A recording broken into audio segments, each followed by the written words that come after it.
Muy bien. ¿Sí me están escuchando? Amén, Sí, amén, y More. more. Sí, Ok.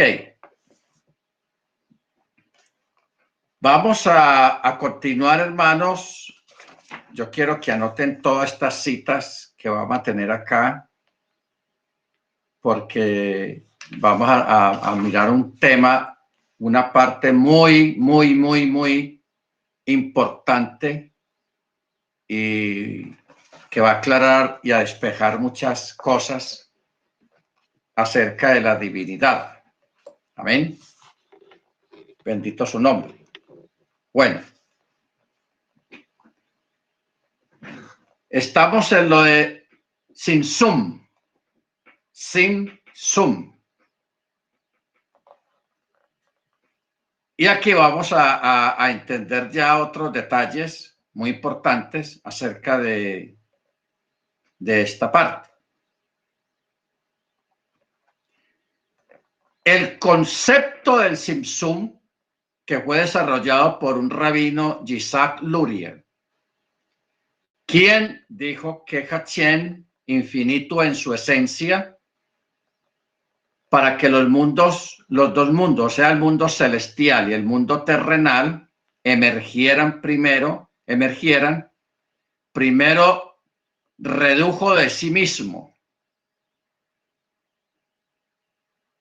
Los sabios continúan explicando que antes de la creación del mundo, la luz, o sea, lo que llamaríamos espacio, ellos lo llaman la luz. Porque aquí tenemos una pregunta.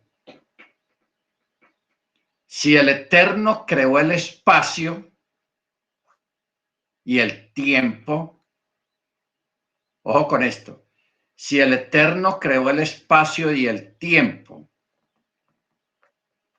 entonces, ¿en qué dimensión o en qué forma existe el ser? El yo soy, el Eterno, ¿en qué forma existe si él no necesita espacio para ser o habitar? Ojo con lo que estoy diciendo.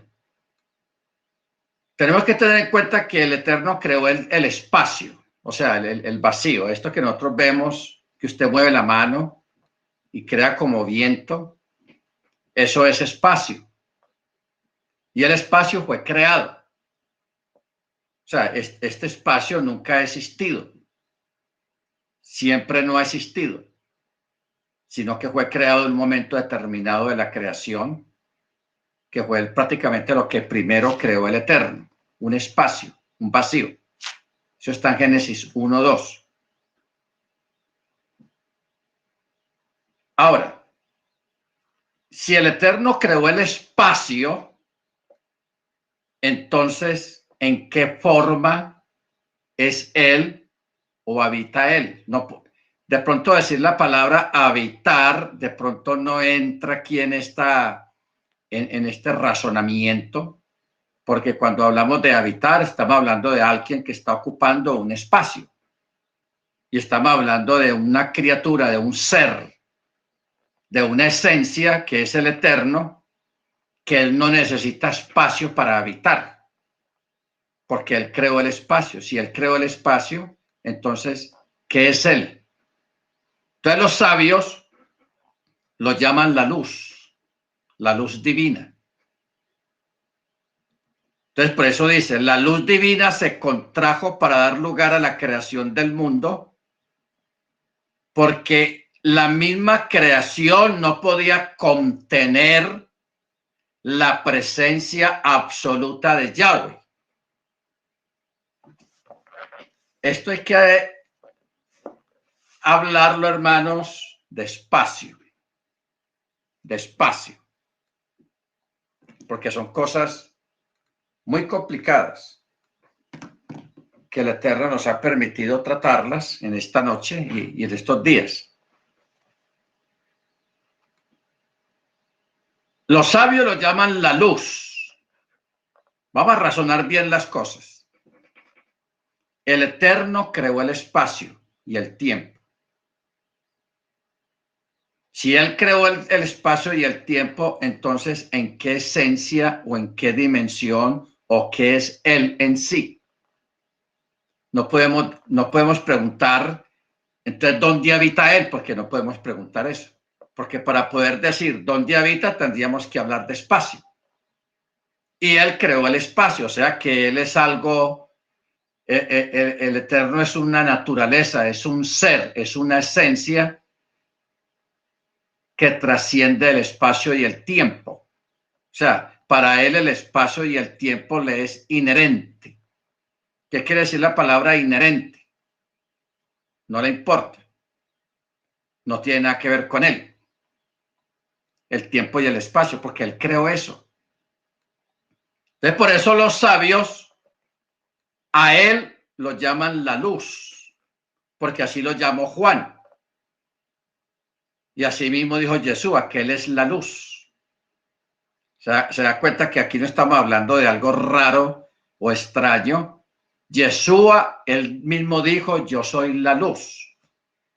Si nosotros, hermanos, nos pusiéramos a leer Juan 1, que yo sé que tenemos que estudiar Juan capítulo 1, porque es que este capítulo de Juan 1 es muy profundo, porque está hablando de cosas muy profundas que casi no tienen lógica.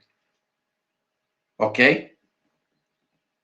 1:4 dice, en él, mire cómo dice este texto, en él había vida. ¿En quién? En Yeshua. En él había vida y la vida era la luz de los hombres. Era la luz de los hombres. Luego, en el verso 9 dice, la luz verdadera que alumbra a todo hombre vino al mundo. Y mire lo que dice, estaba en el mundo y el mundo fue hecho por él, pero el mundo no lo conoció.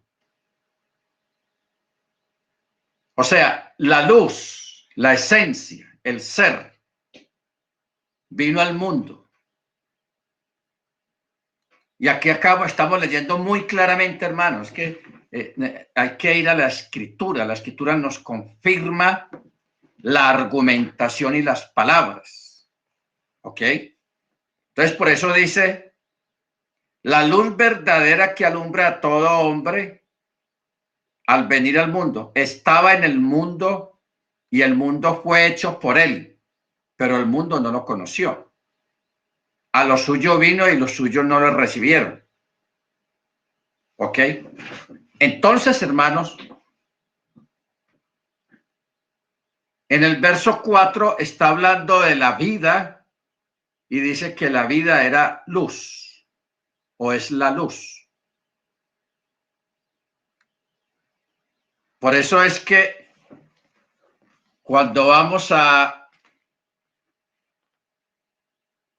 Génesis 1, teniendo en cuenta lo que acabamos de leer en el verso 4,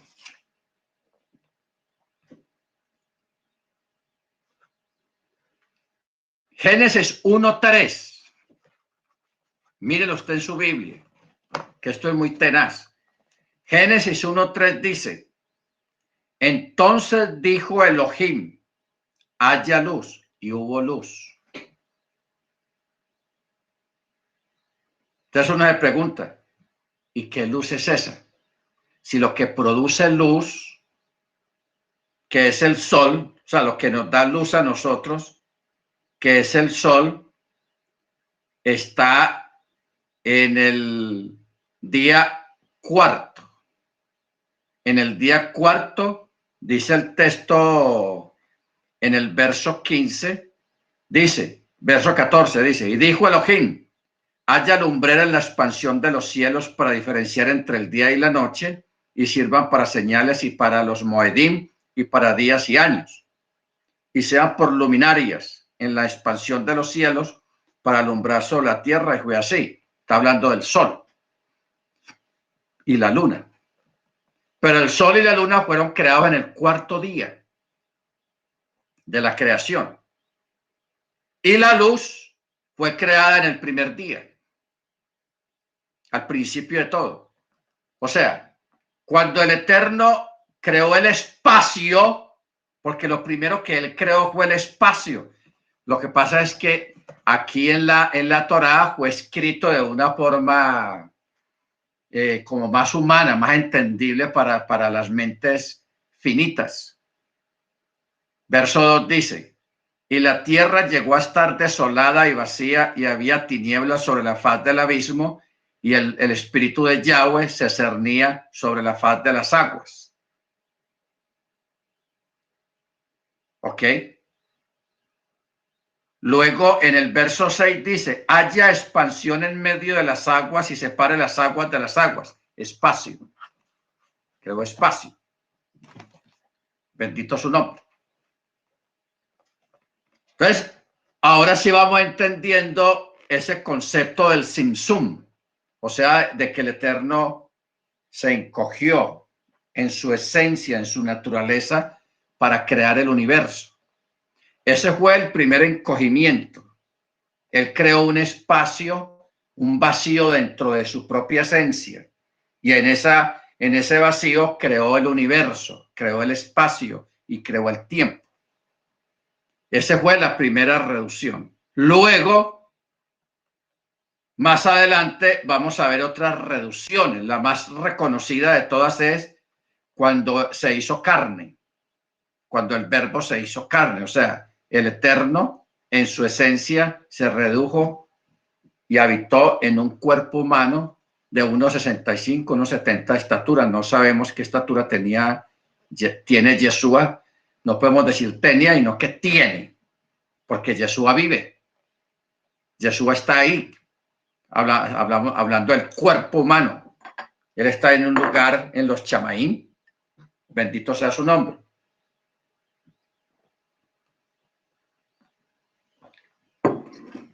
¿Ok? Ahora, es necesario saber que antes de que la humanidad fuese creada, había una gran luz que lo llenaba todo. Y no había espacio vacante para nada. Todo era luz, sin principio ni fin. Sin embargo, cuando Hachén decidió crear al mundo y manifestarse, él se redujo a sí mismo. Hizo un simsum. Un simsum. Esta es una explicación muy reveladora de parte de los sabios, y quizás sea más sencillo responder a algunas preguntas. Por ejemplo, enunciar que la razón por la que el Eterno eligió reducirse a sí mismo fue el amor por aquellos a quienes habría de crear, o sea, la humanidad. El mismo patrón de reducción del que habló un sabio se menciona en la carta a los Filipenses, que dice: y despojándose a sí mismo, tomando forma de siervo, hecho semejante a los hombres y estando en la condición de hombre. Esta es un simsum, hablando hebraicamente. Es un simsum. Bendito sea su nombre. Filipenses 2:7. Filipenses 2:7.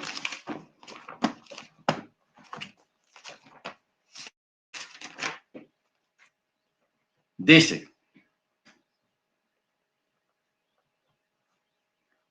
pero vamos a leerlo a partir del verso 6. Filipenses 2:6 dice: el cual, existiendo en forma de Elohim, no quiso por usurpación humanamente ser igual a Elohim, sino que se despojó a sí mismo, tomando forma de siervo, hecho semejante a los hombres, y hallándose en condición de hombre, se humilló a sí mismo al hacerse obediente hasta la muerte y muerte en el madero.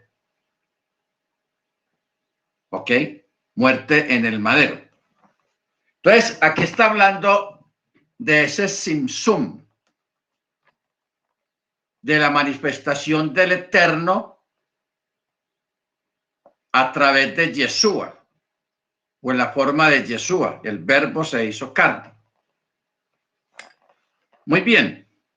La palabra griega kebov, equiparada con la palabra rejik, que en hebreos se refiere a la reducción de su estado original para tomar forma humana. En esencia, una reducción de Hachien a una forma que pudiera ser vista y recibida, o sea, en forma de hombre, sirve el propósito de traer una nueva realidad al universo, tal como Hachien se redujo a sí mismo, al punto medio, primero para crear el mundo, también en forma del Mesías como una forma reducida de sí mismo para volver a crear una nueva realidad. Por eso uno de los autores, geógrafos del Brit Hadashah, comprendió esto muy bien cuando dijo, esto está en Gálatas 6:15, ni la circuncisión vale nada, ni la incircuncisión tampoco, sino una nueva creación. Una nueva creación. El punto de esta escritura es claro. El Eterno cambió el universo al verter de sí mismo en la forma de hombre a través del proceso del Simsum. Un sabio explica que Hachien se contrajo en sí mismo hasta el punto medio o pilar central para dar lugar a la creación, una nueva realidad, y todo por causa del gran amor que él tenía por la creación, o sea, por los seres humanos. Yo no entiendo esto, hermanos. Yo les voy a decir que lo que yo no entiendo.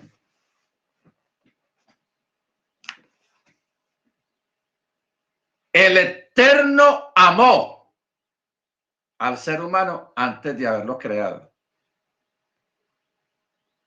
Entonces uno me pregunta, ¿cómo uno puede amar algo que todavía no ha visto? Solamente lo desea, pero no lo ha visto. Bueno, para el Eterno, de que no lo ha visto, eso es inherente porque puede ver el pasado, presente y futuro al mismo tiempo.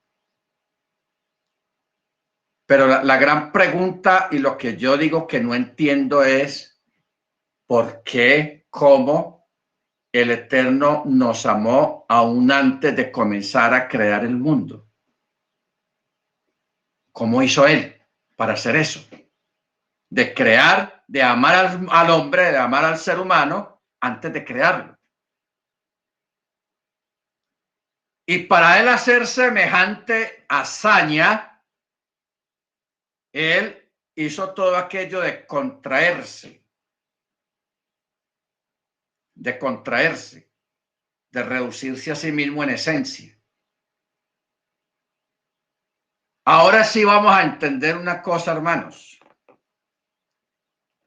Cuando vemos los diálogos, que eso lo vamos a ver ahorita en un momentico,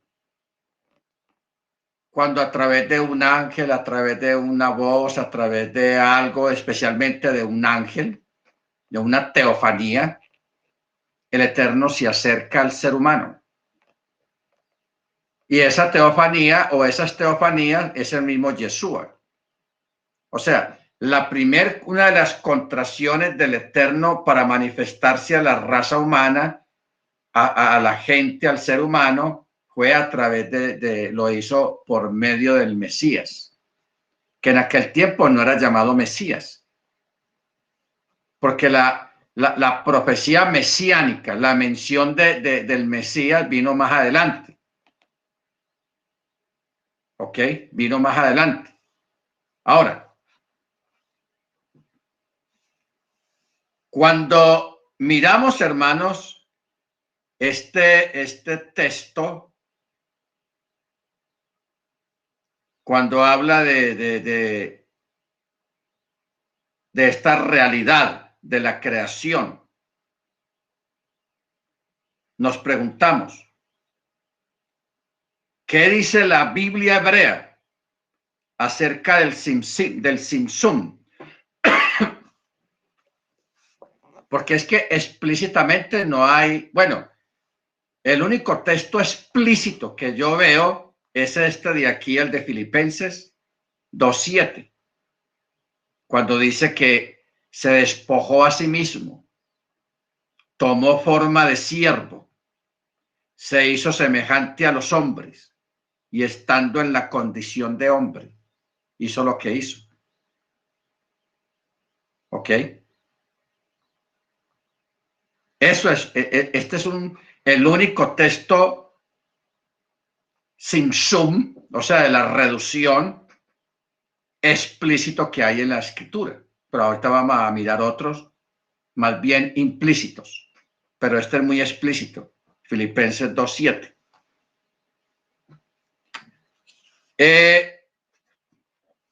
Alguna vez un rabino o muchos rabinos, más que todos los seguidores de Rambam. Rambam, ustedes saben que ha sido uno de los grandes sabios que ha tenido el judaísmo. Pero él en algunas apreciaciones estaba equivocado. Estaba equivocado. En cuanto a que lo divino haga un simsum, o sea, una reducción, él no creía en eso. Entonces vamos a mirar una evidencia de un simsum muy explícito o implícito, pero explícito al mismo tiempo, que está en Génesis 18. Yo lo voy a ir leyendo. Es una lástima que todos no sepamos manejar bien el hebreo, pero si lo leyéramos en hebreo, está más claro si lo leyéramos en hebreo. Pero bueno, dice así, Génesis 18:1 en adelante dice, después se le apareció Yahweh, ojo con esto, después se le apareció Yahweh en el encinar de Mamre, estando él sentado a la puerta de su tienda en el calor del día. Y alzó sus ojos y miró, y aquí 3 varones que estaban junto a él. Ellos no llegaron caminando. Ellos aparecieron ahí. Porque a veces usted ve películas de esto, y usted ve que la película muestra que cuando vienen 3 personas, 3 varones, y Abraham lo está viendo y les dice, y espera que ellos lleguen, pero el texto no dice así. El texto dice que se le apareció Yahweh en el encinar de Mamre, estando él sentado en la puerta de su tienda al mediodía. Y alzó sus ojos y miró, y aquí 3 varones que estaban junto a él. O sea, aparecieron ahí junto a él. Y cuando los vio, salió corriendo de la puerta de su tienda a recibirlos y se postró en tierra. Y dijo, Yahweh, si ahora he hallado gracia en tus ojos, te ruego que no pases de tu siervo. O sea, él cuando vio, él sintió y él vio que uno de ellos, porque eran 3 varones, uno de ellos, el del centro, era una manifestación de Yahweh, lo que llamamos teológicamente una teofanía. Por eso es que él se tiró al piso, se postró para adorarlo. Y en hebreo, mire cómo dice, Bayomer, y dijo, Adonai, Inna Mansati Gen. O sea, si he hallado gracia en tus ojos, te ruego que no pases, o sea, no sigas en tu camino, sino que quédate aquí. que se traiga ahora un poco de agua y lavad vuestros pies y recostados debajo de un árbol. Traeré un bocado de pan, sustentad vuestro corazón y después pasaréis, pues por eso habéis pasado cerca de vuestro siervo. Y ellos dijeron, haz como has dicho.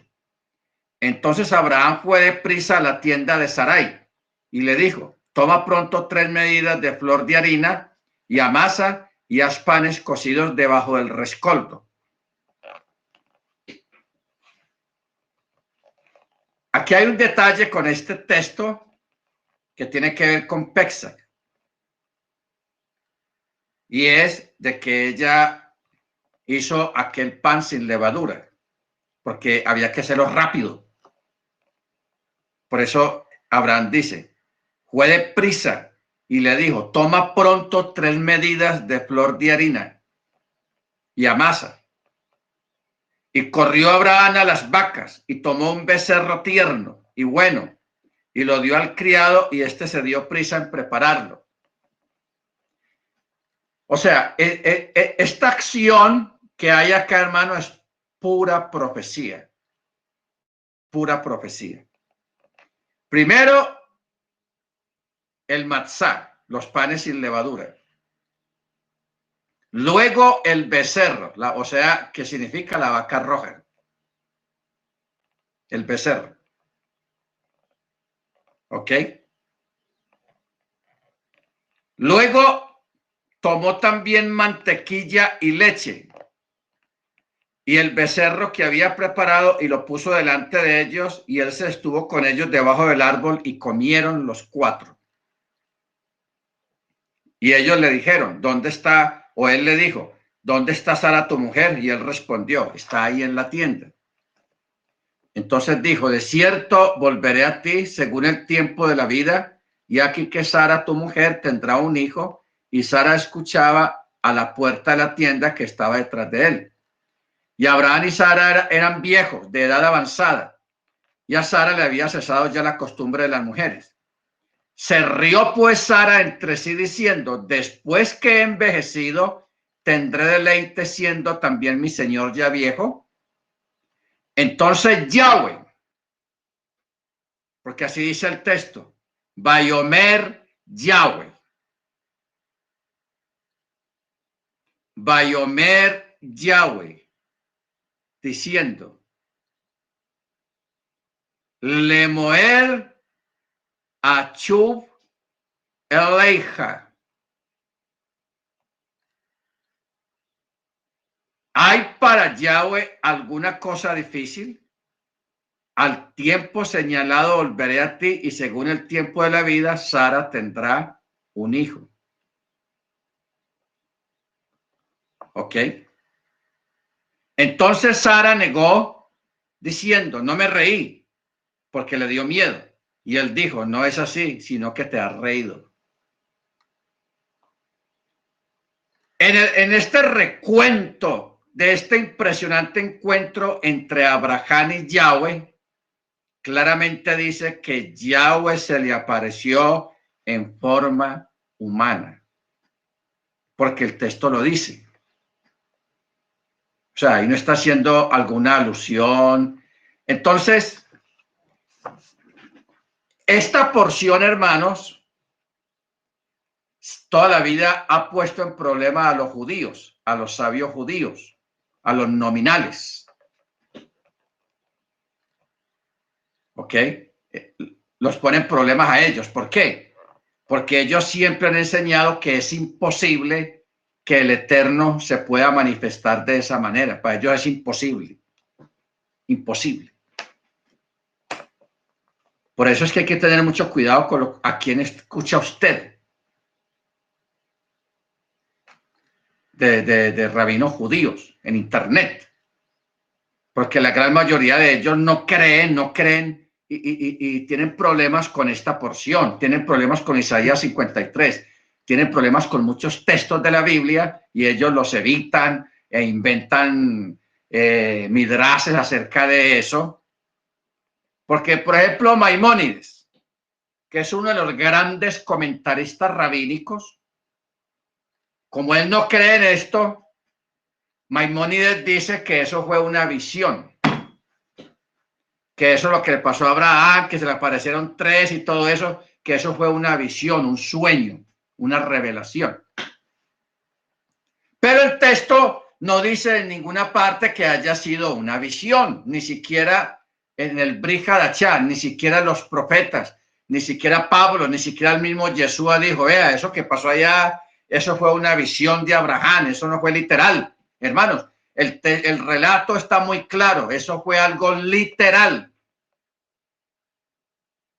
Porque dice el texto muy bien, después se le apareció Yahweh en el encinar de Mamre, estando él sentado a la puerta de su tienda. Ahora, los otros dos ángeles que iban con el Eterno, ellos fueron los que se fueron para Sodoma. O sea que lo de Sodoma fue una visión. Si fue una visión, entonces lo de Sodoma no existió. Lo de Sodoma fue una visión, fue algo profético y que de pronto no ha pasado todavía, según Maimónides. Pero no, lo de Sodoma pasó, fue real. Y esos malajín, esos ángeles que fueron a Sodoma, que eran dos, uno era para sacar a Lot y su familia de ahí, y el otro era el ángel destructor. Hermanos, esos ángeles eran literales porque la gente los vio. Los sodomitas vieron los ángeles, por eso fueron a la casa de Lot. Saca a esos varones para que los conozcamos. Sácalos. O sea, si hubiera sido un espíritu, pues hombre, la historia hubiera sido diferente, pero eso fue literal. Bendito sea el nombre del Eterno.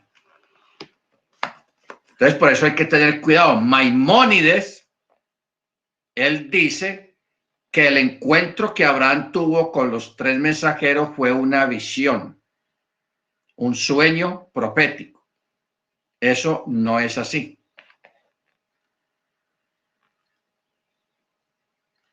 Sino que el encuentro entre Abraham y los tres mensajeros tuvo lugar en el ámbito físico.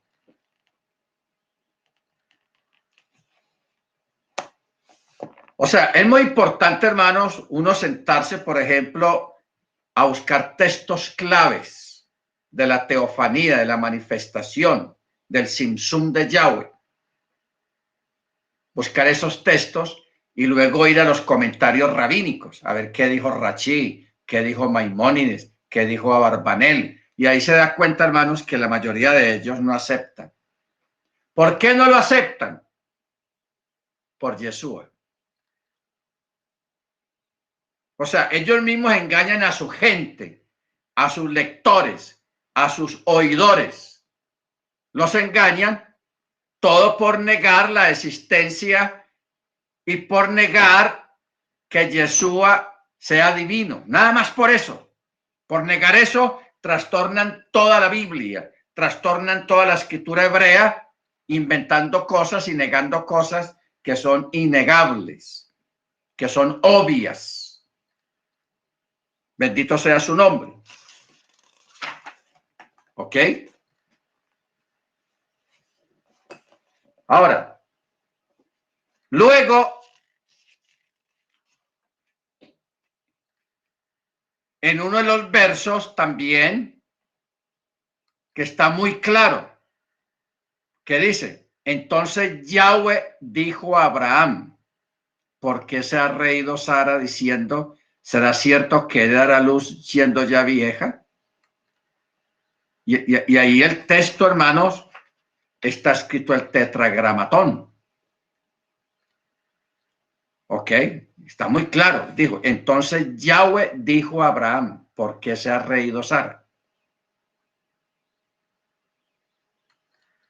¿Ok? ¿Por qué se ha reído Sara? Baruch Hashem. Y dice directamente Yahweh, porque el diálogo era con Yahweh. Muy bien. Luego La parte, en otra parte, en otra aparición, está en Génesis 17:1.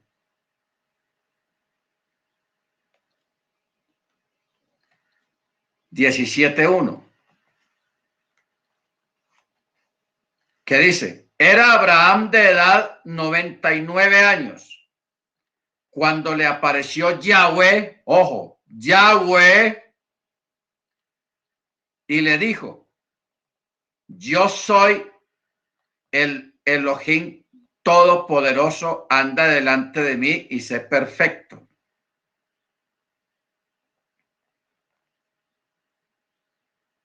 Vayerá Yahweh el Abraham, se le apareció Yahweh.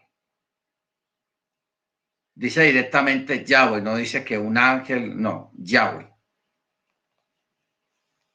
Bendito sea su nombre. O sea, uno de los nombres de Yahweh o títulos es el Shaddai, el cual representa una manifestación sin sum, o sea, reducida del eterno, que un ser humano puede ver sin morir. Entonces, ahí sí vamos a entender y nos vamos a dar cuenta que la escritura no se contradice, porque hay un texto que dice que no hay hombre que te vea y viva.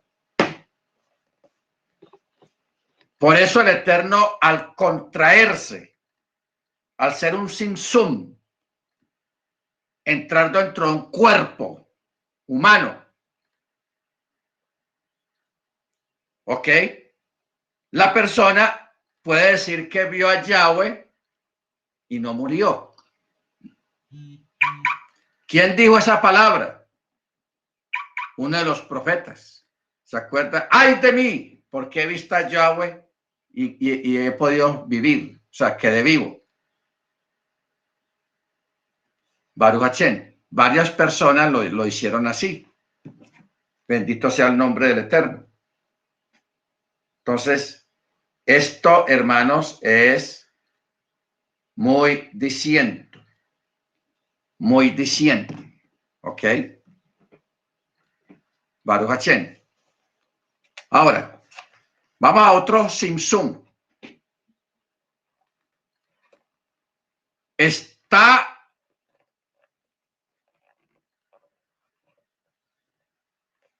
en Génesis 35:10. Dice, y le dijo Yahweh, tu nombre es Jacob. Ya no se llamará más tu nombre Jacob, sino Israel será tu nombre. Y llamó su nombre Israel. Pero ¿quién fue el que habló ahí? Yahweh. Yahweh. Luego en Éxodo 6.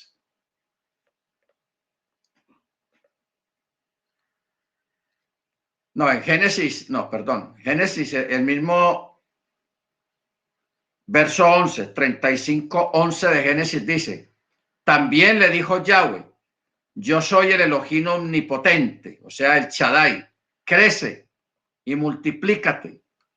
Una nación y conjunto de naciones procederán de ti y reyes saldrán de tus lomos. Una vez más vemos que Jacob tuvo un encuentro con una reducción. En teología moderna le llama una manifestación del Eterno, quien se hace llamar el Shaddai, o sea, el Dios omnipotente. Más quien se le apareció era el Shaddai. No podemos sacar textos, versos de su contexto y asumir que ninguna otra entidad apareció a Jacob, excepto Hashem mismo. Tenemos también una confirmación sobre la identidad de quien se apareció a Abraham, a Isaac y a Jacob, cuando el Eterno declaró, y habló todavía Yahweh a Moche, y le dijo, yo soy Yahweh. Vaidaber Elohim el Moche, Bayomer Elaib Ani Yahweh. Habló todavía Yahweh a Moche y le dijo, yo soy Yahweh. Tenaz, hermanos. Tenaz. Y dice, y aparecía Abraham, a Isaac y a Jacob como Elohim omnipotente, mas en mi nombre Yahweh no me di a conocer a ellos. ¿Estamos entendiendo? Entonces, ¿qué pasa?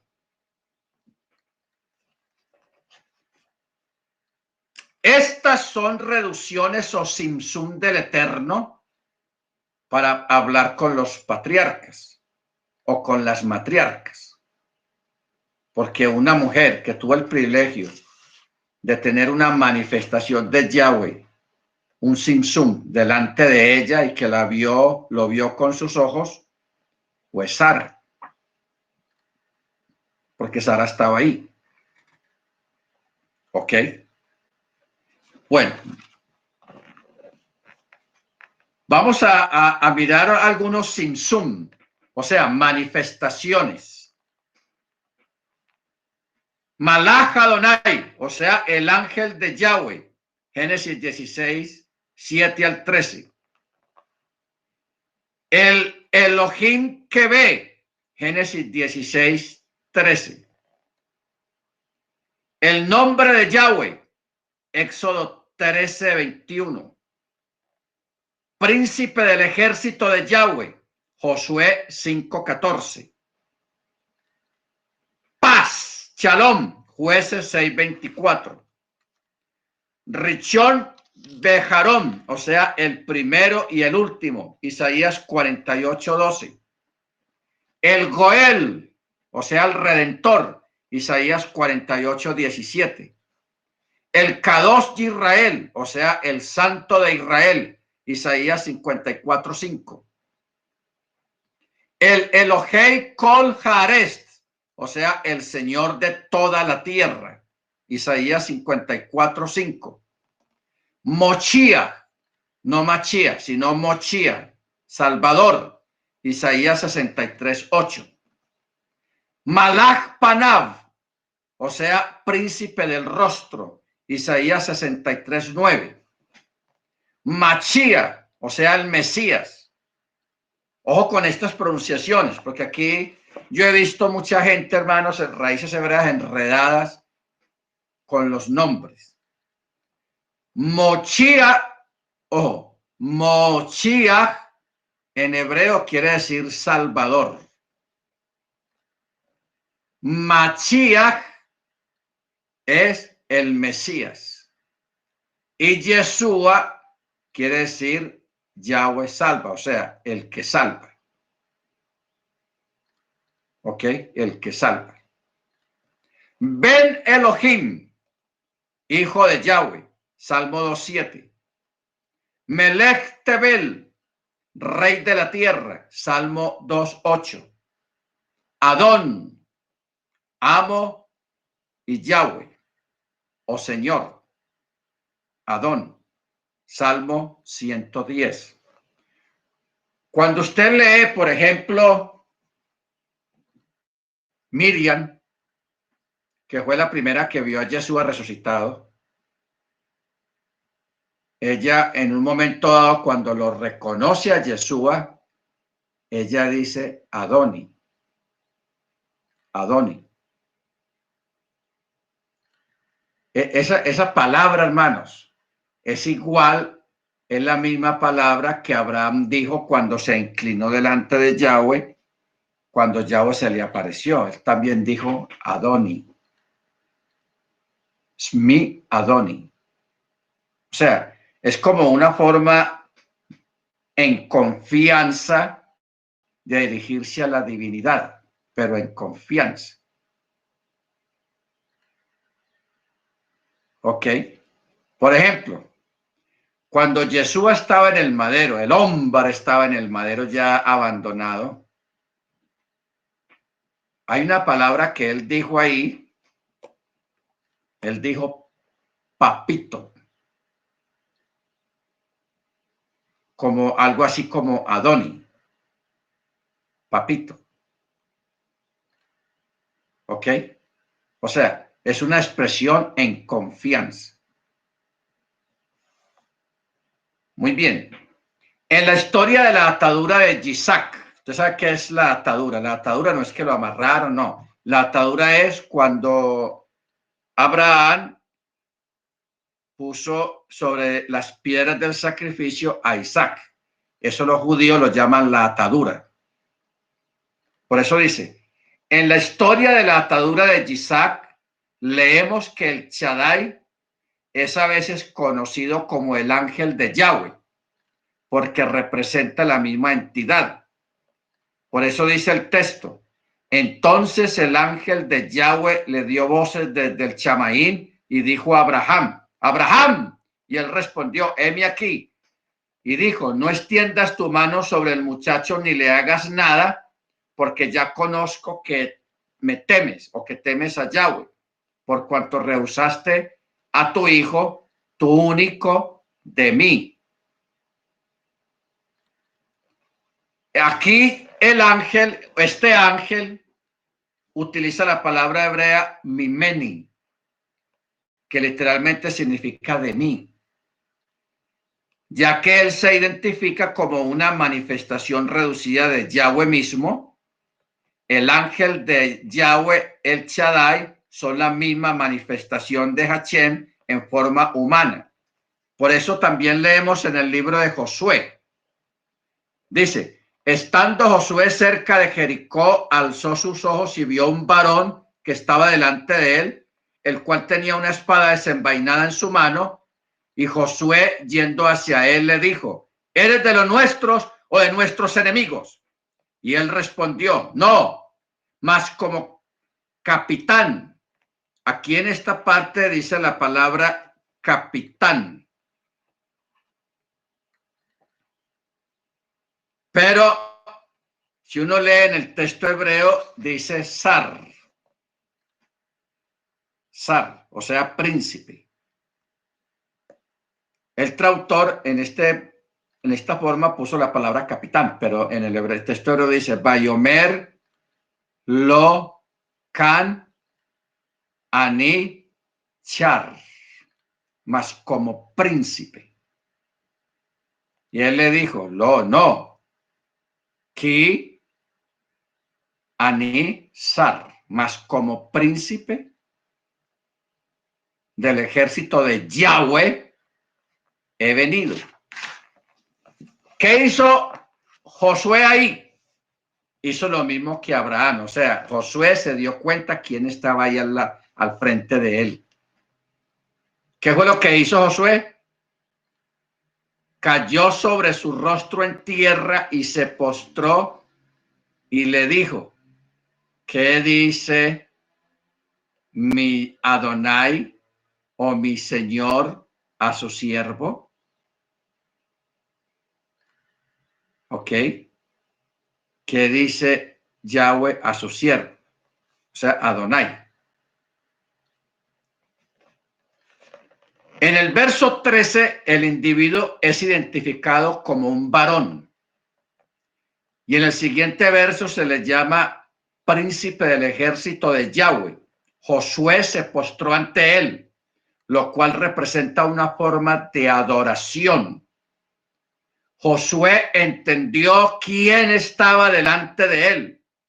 Era el ángel de Yahweh, a quien un rabino llamado Radak identifica también como el Mesías. Una vez más, parece claro que Yahweh tomó la reducida forma de un hombre para acercarse al pueblo, en este caso a Josué. ¿Ok? En Éxodo 33:11 leemos que Moche mismo vio a Hashem cara a cara. ¿Cómo dice? Y hablaba Yahweh a Moche. Face to face, como dice en inglés, face to face. En hebreo es panim le panim, cara a cara, como habla cualquiera a su compañero. Y él volvía al campamento. Pero el muchacho Josué, hijo de Nun, su servidor, nunca se apartaba de en medio del tabernáculo. Ahora, ahí mismo en Éxodo 33:20, pudiéramos leer lo que aparentemente es una contradicción. Porque ¿qué dice el Éxodo 33:20?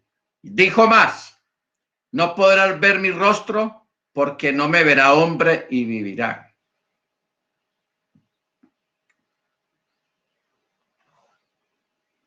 Sin embargo,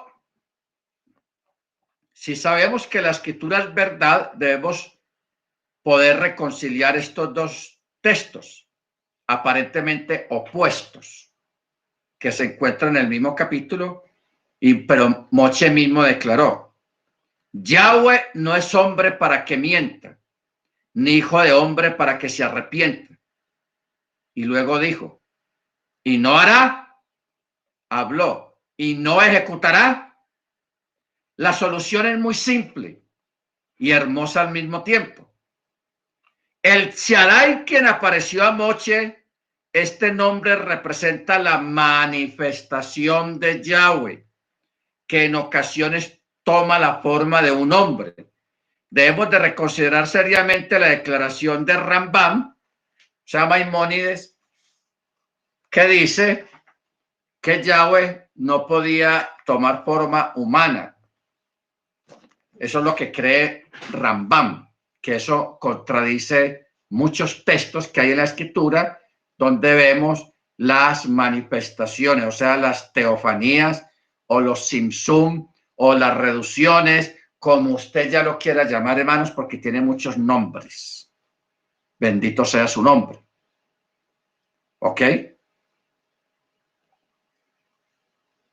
Por eso, en muchas partes de las escrituras hebreas, Hashem aparece como un hombre a través de una reducción o un simsum.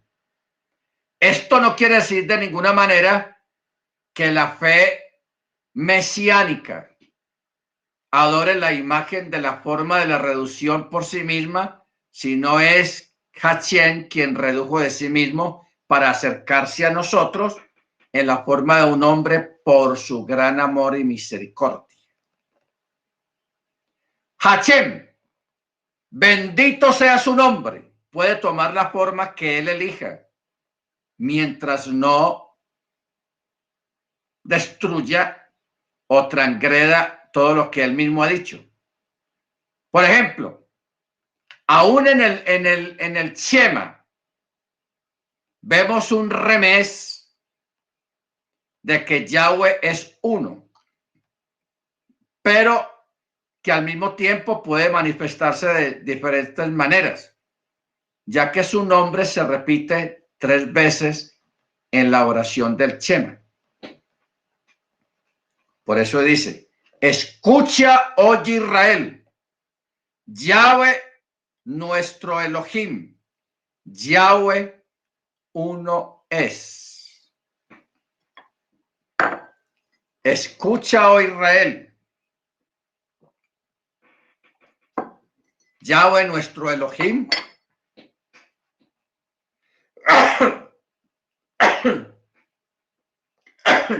perdón, Yahweh nuestro Elohim, Yahweh uno es. Ustedes saben que el Shema está en Deuteronomio 6:4. ¿Por qué no habría moche de escribir solamente Shema Israel, Adonai Eloheinu, Adonai Yahid o Ejad, único o uno absoluto? Sabemos que Moisés conocía la palabra Yahid, o sea, Ejad, porque aparece en la Torá. La respuesta es clara. Hashem puede manifestarse como elija a través de Simsum para cumplir sus propósitos. Algunos creen en 3 manifestaciones, los cristianos. Algunos creen en 10 manifestaciones, los judíos. Algunos proclaman como nosotros, que él no tiene principio ni fin. Sin embargo, las declaraciones de que la divinidad no se puede reducir a sí misma y asumir una forma humana es incorrecta. Él lo puede hacer. ¿Quién le va a poner límites al Eterno? ¿Quién va a controlarlo a él? O como dice el escritor, ¿quién es su consejero? ¿O a quién va a buscar él para que le dé consejitos al Eterno?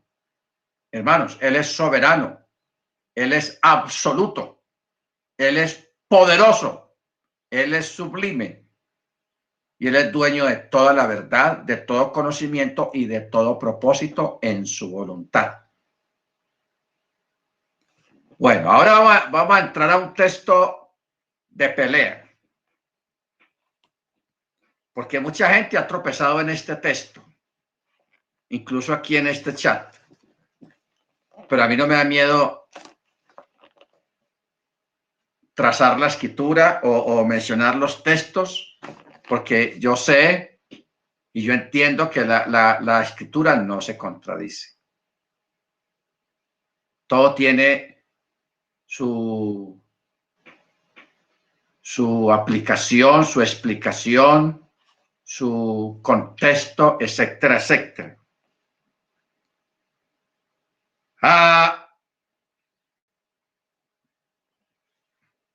Vamos a mirar Génesis 1:26.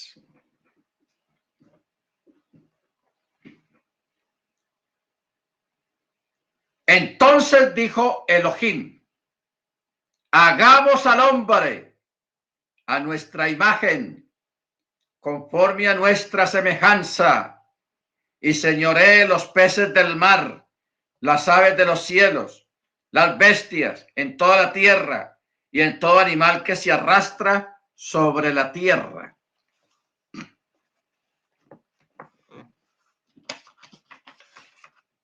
Este texto, de verdad que ahí tropieza, es como una piedra en el camino, como una cáscara de banano en el piso, para muchos. La palabra Betzalmenú. Yo hace tiempo yo estuve explicando palabra por palabra este versículo. Porque para uno entenderlo bien hay que irse palabra por palabra en hebreo. Y buscar en un diccionario qué quiere decir la palabra hagamos, qué quiere decir la palabra imagen y qué quiere decir la palabra semejanza. Porque curiosamente aquí hay dos palabras muy curiosas, que es imagen y semejanza. La primera es Betzalmenú, imagen, la cual aparece en forma plural posesiva. Plural posesiva. Pero está seguida por un singular.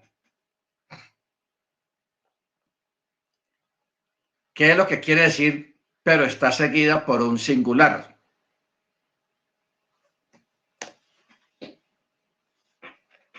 Vamos a hacer un ejemplo.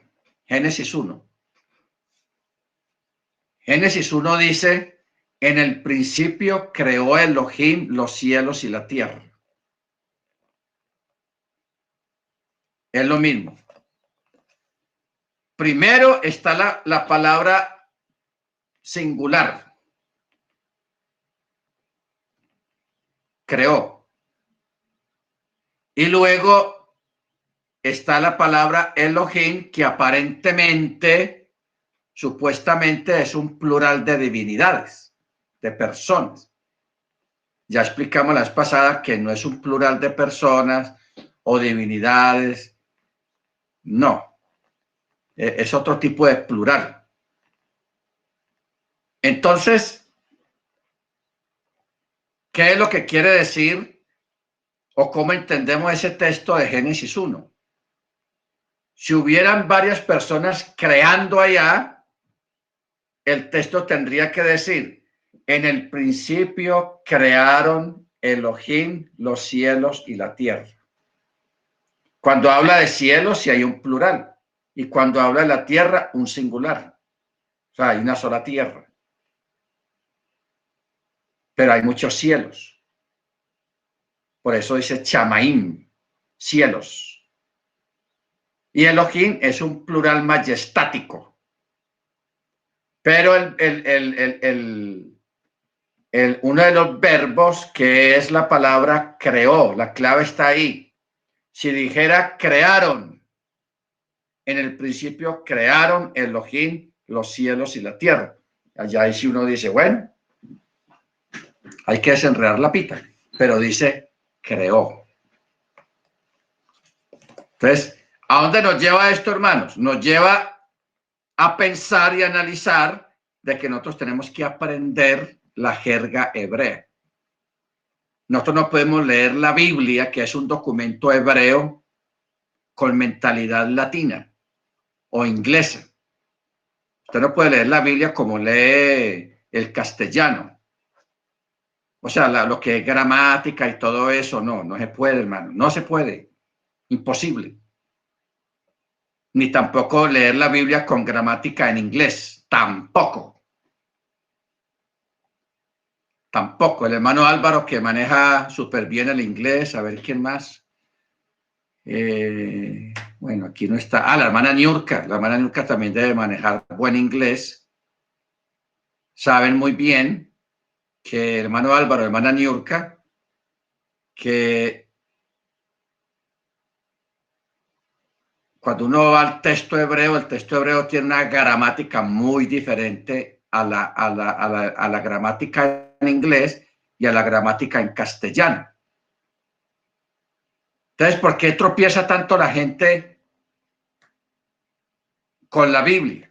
Porque trata de leer la Biblia con mente latina, mente española o con mente inglesa, en inglés. Y para entender la Biblia hay que tener una mente hebrea y conocer un poquito la gramática hebrea, que es muy diferente, hermano, realmente es muy diferente. Ustedes ya se han dado cuenta por algunos tips que yo les he dado a ustedes de que el hebreo funciona muy diferente al castellano. Muy bien. Entonces de ahí viene la pregunta. ¿A quién se refiere la palabra nuestra? La única entidad presente en la creación, ¿quién era? A nivel de título, el Mesías. Porque yo le voy a hacer a ustedes una pregunta complicada. De pronto usted diga, uy, el hermano no está tendiendo la trampa. Yo le voy a hacer una pregunta delicada. A la luz de lo que hemos leído, de que Yeshua es el creador de los cielos y la tierra, porque hemos leído hasta la saciedad de esos versículos. Juan 1, capítulo 1, Colosenses capítulo 1 y capítulo 2. En fin, hay muchos textos donde dice explícitamente que Yeshua es el que hizo los cielos y la tierra. Pero entonces, al desconocer nosotros mucha de la gramática hebrea, cómo funciona la gramática y cómo funciona el plan de la manifestación del Eterno al mundo a través de todos estos títulos y a través de todas estas cosas, entonces, ¿cómo vamos a responder? Yo le pregunto a usted, ¿quién creó todo? ¿Yahweh o Yeshua?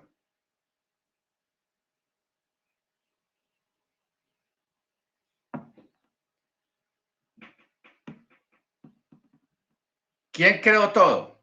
¿Yahweh o Yeshua? Si le preguntamos a un judío ortodoxo que no cree en el Nuevo Testamento, él va a decir Yahweh, Yahweh. Hashem es el creador de todo. Amén, amén. Y es la verdad. O sea, no está mintiendo ni está diciendo nada raro.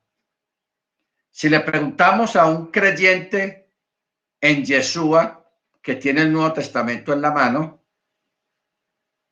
él va a decir Yeshua. y empieza con Juan, capítulo 1. Entonces ya viene una pregunta. Entonces, ¿cómo es el asunto? ¿Acaso tenemos dos creadores?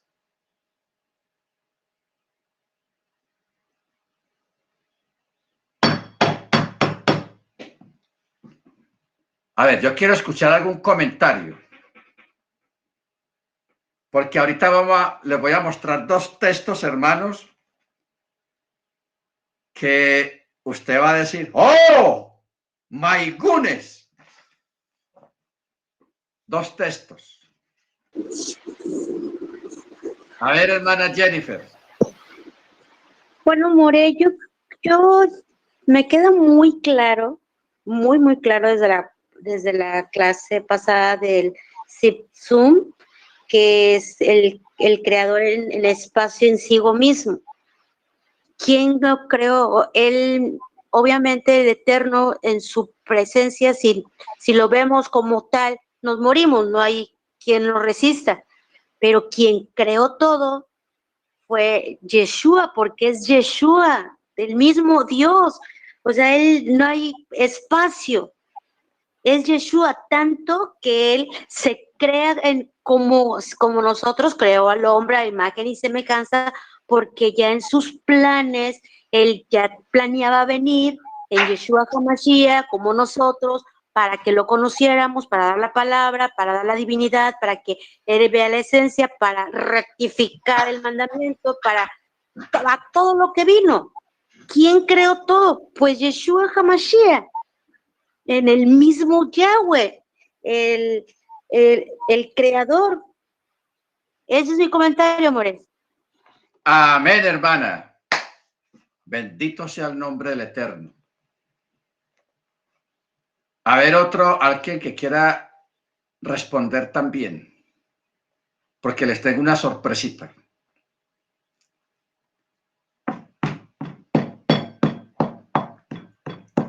Bueno, entonces sigamos. Mire usted, hermanos, vamos a mirar un texto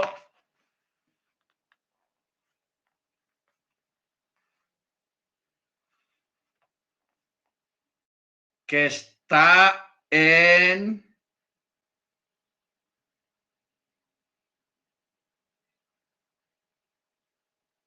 Nehemías 9:6. Dice: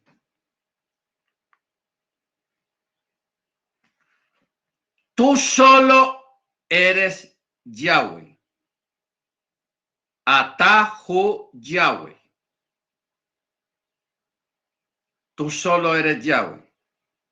Tú hiciste los cielos y los cielos de los cielos con todo su ejército, la tierra y todo lo que está en ella, los mares y todo lo que hay en ellos. Y tú vivificas estas cosas y los ejércitos de los cielos te adoran. Ahora,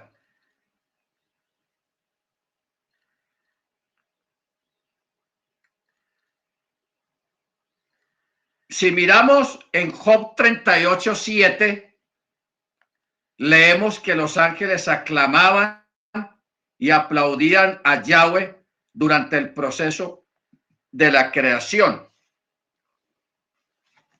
aunque no tomaron parte en la misma. ¿Por qué estoy diciendo esto? Dice: los ángeles aclamaban y aplaudían a Yahweh durante el proceso de la creación. ¿Por qué? Porque ellos no tomaron parte en la creación. Porque el texto dice que ellos aclamaban al Eterno cuando estaba creando. No dice que estaban creando con él. Dice: cuando alababan todas las estrellas del alba y se regocijaban todos los hijos de Elohim. Baruch Hashem. Ahora, tristemente, hermanos, el judaísmo normativo ha tomado una senda extraña al decir que el Eterno consultó con los ángeles. O sea, es una forma de ellos explicar este texto: hagamos al hombre a nuestra imagen. O sea, estamos desenredando este texto en el que yo dije hace un momento que mucha gente tropieza en él. Un tropezadero tenaz, un resbaladero. Hagamos al hombre a nuestra imagen, conforme a nuestra semejanza. Entonces, el que tiene mente trinitaria, el que cree que hay tres dioses, se va a venir para este texto y lo va a tomar como base a su creencia. Pero no. El judaísmo, que no tiene un sector del judaísmo que no tiene mente trinitaria, ellos tomaron otra senda más extraña y dijeron: no, los ángeles, Dios o Yahweh consultó con los ángeles, como a pedirles consejo a ver cómo es que vamos a hacer ese man, al hombre. ¿Cómo lo vamos a hacer? ¿Cuándo lo hacemos? Ellos dicen que... Entonces, por ejemplo, Rachi. Mire lo que dice Rachi. Rachi dice que fue por humildad que Yahweh consultó con los ángeles al decir: hagamos al hombre. Rambam va más lejos, o sea, Maimónides, al decir que la razón de la pluralidad es que Hashem quería que la tierra tomara parte en la creación. Bueno, aquí tenemos tres pensamientos. Uno, el pensamiento trinitario, de que hay tres dioses que ahí están creando el mundo. Por eso dijo: hagamos a nuestra imagen, nuestra semejanza, que ahí había más de uno. Bueno, Rambam dice que el Eterno consultó a los ángeles. Y Rachi dice que el Eterno hizo que la tierra formara parte de la creación del hombre. Cuando hablamos de la tierra, estamos hablando del polvo. O sea, Rachi sí estaba más perdido que en el Día de la Madre. Decir que el Eterno pidió ayuda a la tierra, o sea, creó al ser humano juntamente con la tierra. Y eso lo dice Rachi. Bueno, todo comentario es respetable. Es respetable. Pero, como esta gente ignora la presencia del Mesías, ignora que Juan 1 dice que todas las cosas por él fueron hechas, por Yeshua, y sin él nada de lo que ha sido hecho fue hecho. O sea que allí,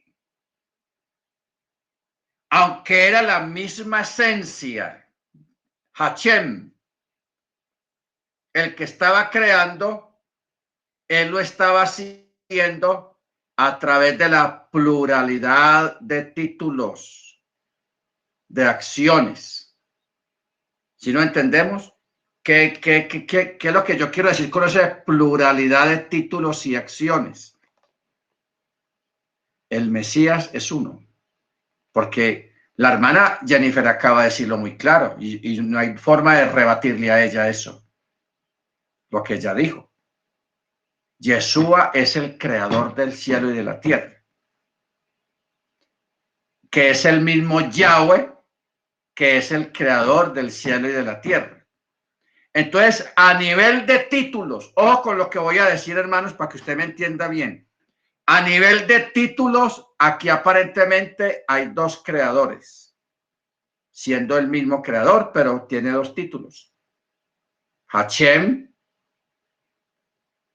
y Yeshua. ¿Ok? Hashem y Yeshua.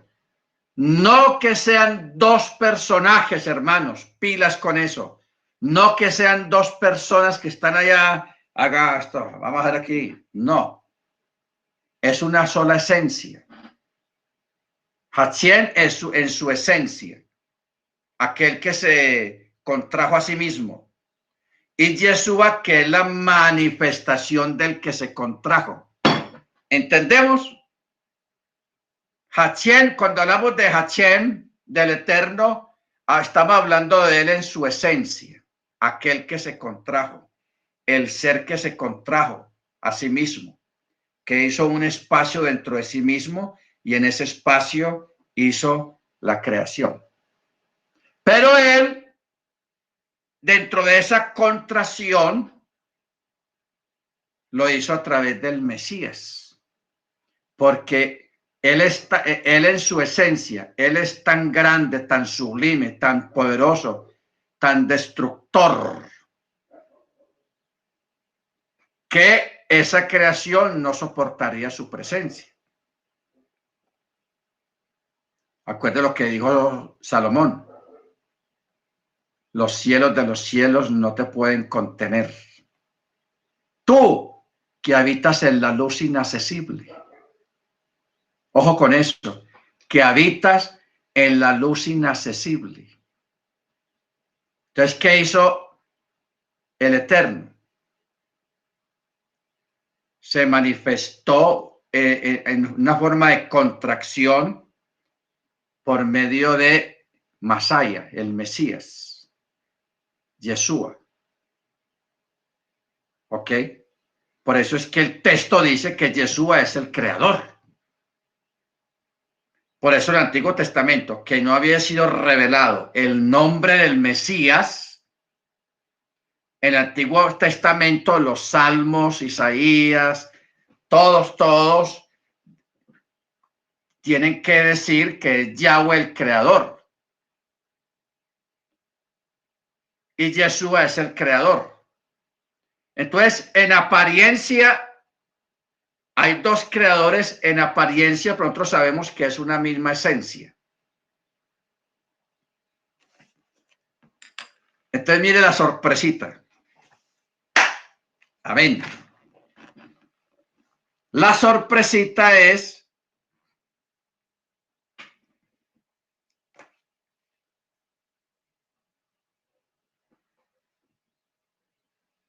que el Eterno, algunos profetas del Antiguo Testamento alcanzaron a vislumbrar esto que estamos hablando. Lo alcanzaron a ver. Vieron algo proféticamente allá en la creación. Wow. Entonces, si nos vamos a Salmo 149. Esto es tenaz, hermanos. Yo le aseguro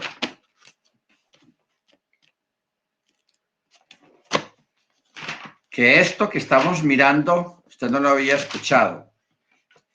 O sea, yo llevo muchos años en lo que fue en la iglesia, más de 40 años y 20 en las raíces hebreas.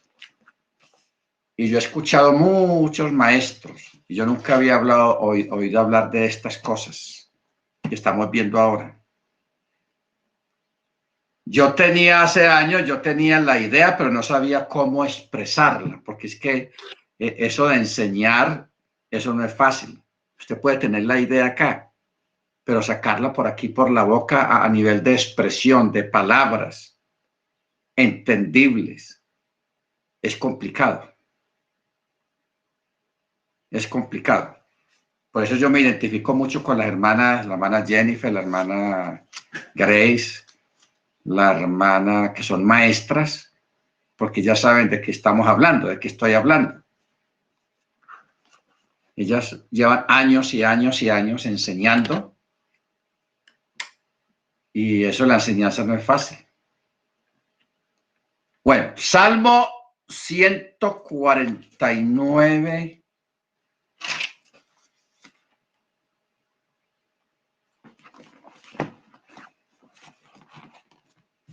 De pronto usted, bueno, si usted no ha entendido lo que yo he explicado hasta ahora, usted se va a enredar más.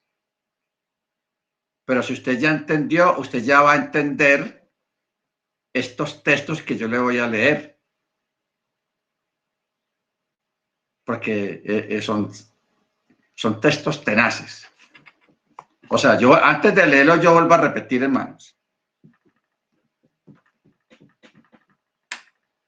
El Eterno en su esencia, que ocupa todo lugar, y que es luz, Ein Sof, luz, y que Él creó el espacio, y el espacio y el vacío lo creó dentro de sí mismo, creó el espacio. O sea que donde Él es, no hay espacio. Y si no hay espacio en lo que Él es, entonces, ¿cómo es Él? Entonces, ese es Hashem, al que llamamos el Eterno, al que llamamos Yahweh. Hacher, Hayah, Hacher, yo soy el que soy. Muchos nombres. Luego, Él se redujo también, se redujo sin sum, para hacer la creación, y lo hizo a través de un título, una manifestación que se llama Mesías, Yeshua. La hermana Jennifer ahora dijo muy claro y muy contundente, Yeshua es el creador, porque ya eso lo hemos leído de una forma profusa en la escritura. Eso no tiene discusión, Yeshua es el creador. Y ahora les pregunto, entonces hay dos creadores, aparentemente. Aparentemente hay dos creadores, pero esos dos creadores es una misma esencia. Es el mismo, a nivel de reducción. ¿Ok? Entonces, miren, Salmo 149, 2. Claro, usted va a leer, no sé cómo dice en su Biblia. La Biblia dice, alégrese Israel en sus creadores. Así dice, hermanos. Amén. Alégrese Israel en sus creadores, a nivel de título. Regocíjense en su rey los hijos de Sión. Ahora, volvemos al comentario que hicimos ahora sobre Génesis 1:1.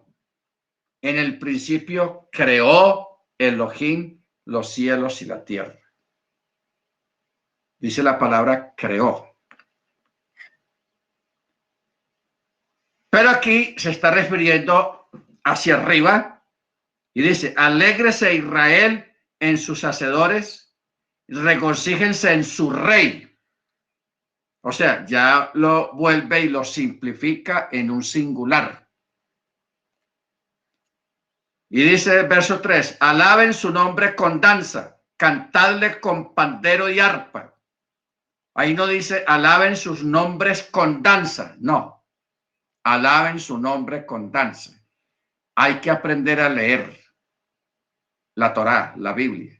Alaben su nombre con danza. No dice alaben sus nombres con danza. No. Otro texto. Libro de Eclesiastés. Libro de Eclesiastés.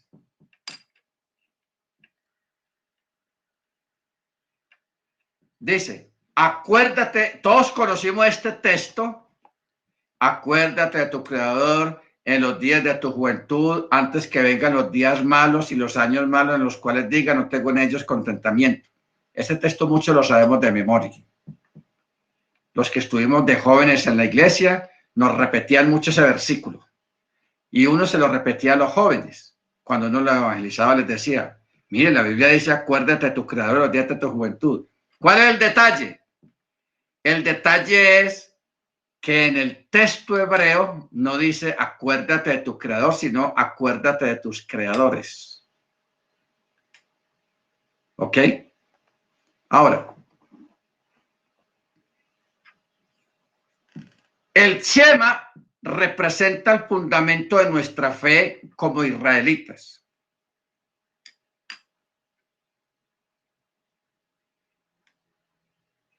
Y Yeshua mismo lo ratificó. Lo ratificó. Esto está en Marcos 12:28. Acercándose uno de los escribas que lo había oído hablar y sabía que había respondido bien, le preguntó, o sea, Yeshua, Maestro, ¿cuál es el primer mandamiento de todos? Y Yeshua le respondió, la primera de todas las misbot es, oye Israel, Hashem nuestro Elohim, Hashem uno es. Y amarás a Hashem tu Elohim con todo tu corazón, con toda tu alma, con toda tu mente y con todas tus fuerzas. Esta es la principal misbah, o sea, el principal mandamiento. Tenaz. Es el principal mandamiento y el primer mandamiento de todos. O sea, a él le preguntaron, ¿cuál es el primer mandamiento? Y Yeshua no solamente dijo, este es el primer mandamiento, sino que dijo que ese es el mandamiento principal de todos los mandamientos. El principal mandamiento es ese. O sea, aquí nos damos cuenta de dos cosas. Por eso es muy bueno aprender a leer y a entender. A él le preguntaron, ¿cuál es el primer mandamiento? Y él dijo, el primer mandamiento es el Shema, oye Israel. Y luego él dijo, este es el principal. Él no dijo, este es el primer mandamiento, no, él no lo dijo así, como le preguntaron. Él dijo, este es el principal mandamiento. El principal mandamiento. ¿Ok? Baruch Hashem. Bueno. Yo creo que ahora sí vamos entendiendo el asunto de los títulos. Y hemos profundizado un poco acerca de lo que es realmente el Mesías o el título de Masaya. Masaya se dice en arameo. Machía se dice en hebreo. Machía. Entonces, hermanos, cuando miramos todas estas cosas acerca de Hagamos, porque si nosotros fuéramos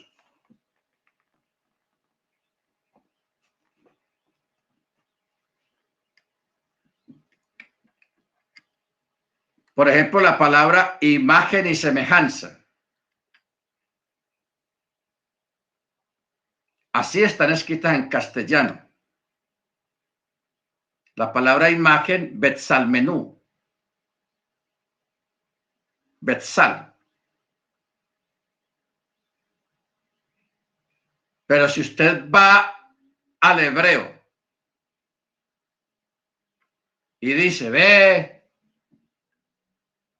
vi una imagen de, o no adorar a las imágenes. Un ejemplo, si buscamos en el texto hebreo, no adoraréis las imágenes, no te harás imagen de lo que hay arriba en la tierra, en el cielo, como está en el texto. Usted de pronto espera encontrar la palabra Betsalmenú y no está la palabra Betsalmenú cuando habla de no te harás imagen a semejanza de lo que hay en el cielo, en la tierra o debajo de la tierra. No la hay. ¿Por qué no la hay, hermanos? ¿Por qué no usa la misma palabra? Porque cuando está hablando de la palabra Betzalmenú, es imposible sacar una imagen de Hashem, del Eterno, porque Él es espíritu, Él es Ruach. Entonces, en sí, ¿a qué tipo de imagen se refiere?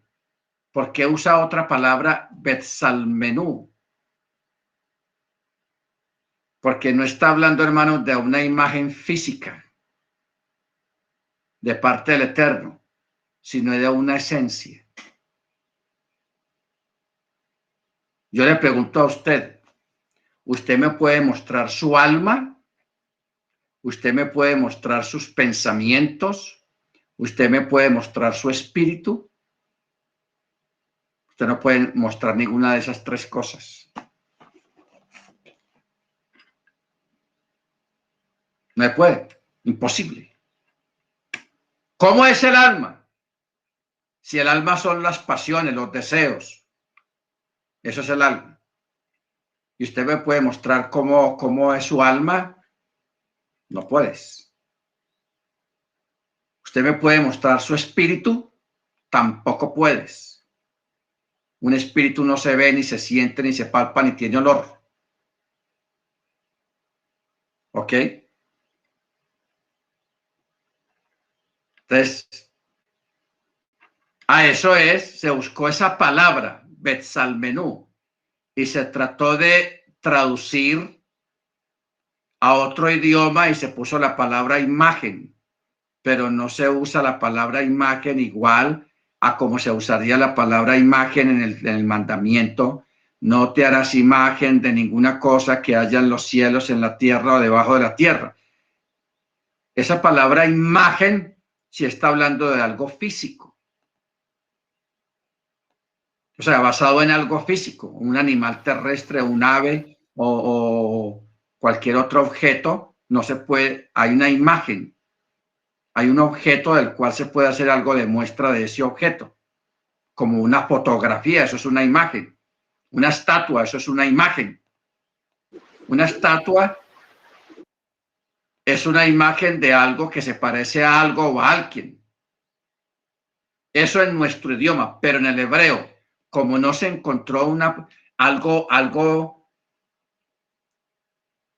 que pueda entenderse fácil en el sentido de no hacer una imagen de algo que nunca se ha visto, que es esencia, pero está hablando es de la mente, del alma, cuando dice hagamos al hombre a nuestra imagen, está hablando es de los pensamientos, de la obra creativa, de la obra de la inteligencia del ser humano. Y la inteligencia no se puede ver.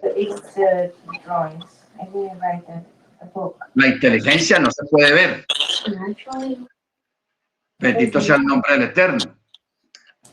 Permiso, mano Germán. Hermano Álvaro, dime. En ese aspecto se puede decir que la inteligencia artificial es como una abominación. La inteligencia artificial. Lo que pasa es que la inteligencia artificial es crear un robot o algo metálico computarizado con una mezcla de módem, de computadora, pero está basado en la imagen del ser humano. O sea, está buena esta pregunta del hermano Álvaro. Sí, pero yo más o menos voy hablando de cuando ya, pues como ahorita tienen la computadora esa cuántica, entonces ya la cuántica entra más o menos a la metafísica, algo así, ¿no? De dos átomos que están en dos sitios al mismo tiempo. Están entrando como así al nivel espiritual de la existencia, ¿no? Entonces, no sé. No, muy sencillo. Claro, ya tú estás hablando de una computadora cuántica, o sea, la mecánica cuántica. Yo hace tiempo hablé sobre eso y estamos pendientes de hablar de eso porque eso está en la Biblia. Y yo aquí tengo varios libros sobre mecánica cuántica y física cuántica. Y eso es bíblico. Pero es complicado, y estas cosas son complicadas de explicar. Eso de la mecánica cuántica, eso sí es más complicado. Pero cuando hablamos de mecánica cuántica o física cuántica, estamos hablando prácticamente de mundos, eso es lo que los sabios llaman los mundos superiores o los mundos ocultos. En palabras modernas también, dimensiones, lo dimensional de la creación. Entonces, o sea, lo que usted está... perdón, hermano. De la inteligencia artificial, perdón, hermano Álvaro, cuando hablamos de la inteligencia artificial, estamos hablando de un robot o de una máquina que le pusieron inteligencia humana de la lógica, o sea, memoria humana, le pusieron asuntos cuánticos, mecánica cuántica o física cuántica, y le pusieron lo que llamaríamos el alma de la inteligencia artificial, que son los pensamientos y los sentimientos. O sea, es complicado. Hermana Jennifer. More, a mí se me viene a la mente dos situaciones. A ver. La primera, haremos a imagen y semejanza. Se me viene a la mente el libre albedrío. El Eterno es bueno, es Kadosh, es santo. Bueno, es bueno, es todopoderoso. Nosotros no somos todopoderosos, tenemos libre albedrío para hacer la bondad. Somos parte del templo, Él es la cabeza, nosotros somos el cuerpo, somos la esencia. Podemos ser buenos, podemos ser bondadosos, podemos ser generosos, podemos ser creativos, mas no creadores. Ese es en una parte, que es lo que se me viene a la mente. Por otro lado, como nuestro creador ya sabe todo, no tiene tiempo ni espacio, ya sabe todo, podría ser que como Él se hace Yeshua HaMashiach, y que a través de los tiempos y de la historia hay un rostro que supuestamente lo representa, supuestamente, porque ni a usted le consta que realmente ese rostro era nuestro Mesías, ni a mí me consta, sino que se dice y lo han hecho como un ídolo a esa imagen. Esa es la situación que, como el Eterno lo sabía, pues Pablo lo escribe, que como ya sabía que íbamos a ser idólatras, porque en algún momento de nuestras vidas lo fuimos y lo seguimos siendo, a lo mejor con una casa, con un coche, con un hijo, con no sé, con algo, ¿no? Porque podemos ser idólatras hasta con la pintura de la pared, porque somos humanos, porque somos imperfectos, pero sí tenemos el libre albedrío de ser generosos, bondadosos, de ser templo, de ser kadosh. Esa es mi aportación, More. Amén, hermana. Está muy buena la aportación, hermana Jennifer. Está inspirada usted hoy. Excelente. Bueno, yo les quedo pendiente, hermanos, de verdad sobre el tema de la física cuántica. Es un tema espectacular que tiene que ver con los mundos superiores o lo que llamamos dimensiones en cuanto a conocimiento y en cuanto a esencia. Pero bueno, no nos alejemos de aquí de nuestro tema.